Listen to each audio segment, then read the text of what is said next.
வணக்கம். என் பெயர் ரோஹித் ஐஸ்வா. நான் 2ஆம் வகுப்பு படிக்கின்றேன். நான் காமராசரை பற்றி கூறப் போகின்றேன். நாடு பார்த்ததுண்டா, இந்த நாடு பார்த்ததுண்டா, தன் வீடு பார்க்காமல் இந்த நாடு முன்னேற நாளோ முளைத்தவரை நாடு பார்த்ததுண்டா. விருதுநகரின் வீரன், படிக்காத மேதை, பகுத்தறிவு பகலவன், எளிமையின் தலைவன், மதிய உணவளித்த மகான், கரைபடிய கரங்களுக்கு சொந்தக்காரர் காமராசர். இவர் 1903ஆம் ஆண்டு ஜூலை 15ஆம் நாள் விருதுநகரில் பிறந்தார். நாட்டையும் நாட்டு மக்களையும் ஆண்டவர் ராஜா. மக்களுக்காகவே நாட்டை ஆண்டவர் ராஜாத்தி ராஜன் நம் காமராசர்.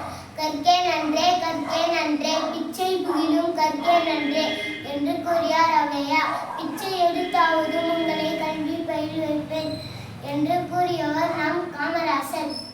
இந்நாளில் அவரை மட்டுமல்ல, அவர் கனவுகளையும் நிலவில் கொள்வோம். நன்றி. ஜெயம் வாழ்க, வேகம் வாழ்க, வண்ண. தேங்க்யூ.